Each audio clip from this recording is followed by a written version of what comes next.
Bonjour à tous, bienvenue à l'écoute d'Immédia, Immédia, le média internet. Laurent Fent avec vous pour un nouveau séance prenante pour aborder un documentaire. Il s'agit des Naufragés des Andes. Alors les Naufragés des Andes, c'est un film documentaire qui met en scène une histoire vraie, à savoir celle d'un avion qui part d'Uruguay et qui se dirige vers le Chili et qui va avoir un naufrage avec à son bord 47 passagers. Parmi ces passagers, il y a une jeune équipe de rugby amateur uruguayenne et ils vont donc devoir survivre, écoutez bien, durant 72 jours à 4000 mètres d'altitude. 72 jours, ça fait donc 2 mois et demi quasiment.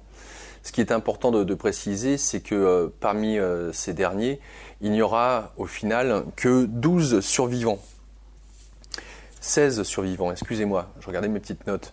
Je précise aussi que les recherches lors de la disparition de l'avion, de son crash, auront duré 10 jours. 10 jours après lesquels donc le gouvernement chilien, uruguayen, mais ça c'est un détail à la rigueur, n'ont pas insisté pour pouvoir essayer de retrouver l'épave. Il faut dire que trouver un avion à 4000 mètres d'altitude dans la neige, c'est pas forcément évident.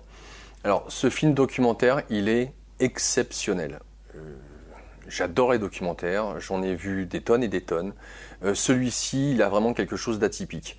Ce que je vous inviterais à faire, c'est d'y aller en étant vraiment ouvert, car à l'intérieur de ce documentaire, on y voit les témoignages des différents survivants. Ça, c'est une chose, parce qu'ils ont survécu, donc les 16 en question. Et la question qui est abordée notamment dedans, eh bien, c'est l'anthropophagie. Voilà. Oui, c'est un sujet assez délicat par rapport à l'image qu'on peut se faire d'hommes mangeant d'autres hommes. Là, il s'agit de survie et de voir les conditions dans lesquelles ils étaient et quelles ont été les questions qu'ils se sont posées d'ordre moral, philosophique, éthique et bien au-delà, parce qu'en conditions, on va dire, extrêmes dans lesquelles ils ont pu être plongés, il y a plein de choses qui se passent.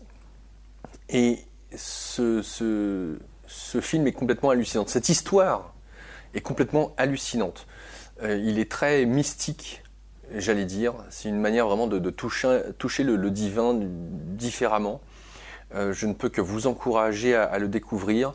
Vous avez sur la page d'Immédia, sur l'article concerné, la première partie de ce documentaire, sachant qu'il est, je crois, en 7 ou 8 parties sur la chaîne de Dailymotion. Donc voilà, je vous invite, si vous voulez vraiment le voir, et vraiment, je vous y invite. C'est vraiment exceptionnel. Et vous allez passer un super bon moment. Il y a une musique d'ambiance qui relate tout à fait l'état l'espèce de claustrophobie et en même temps de perdition dans laquelle ils étaient plongés. Cette atmosphère à 4000 mètres d'altitude où il n'y a pas âme qui vive, si ce n'est eux-mêmes, avec les éléments pour compagnons et leur propre conscience. Et cette question fondamentale, c'est comment se nourrir et comment pouvoir faire en sorte qu'on nous retrouve vivants. Donc, waouh, génial. Vraiment, je ne peux que vous encourager à aller le voir. Vous n'allez pas le regretter. N'hésitez pas, encore une fois, à aller sur le site d'Immédia et à mettre des commentaires, parce que vous êtes nombreux sur YouTube à mettre des commentaires, mais c'est aussi intéressant de pouvoir les mettre sur l'article concerné sur le site d'Immédia. Voilà donc pour le petit massage. En tout cas, je vous souhaite un bon visionnage et à bientôt.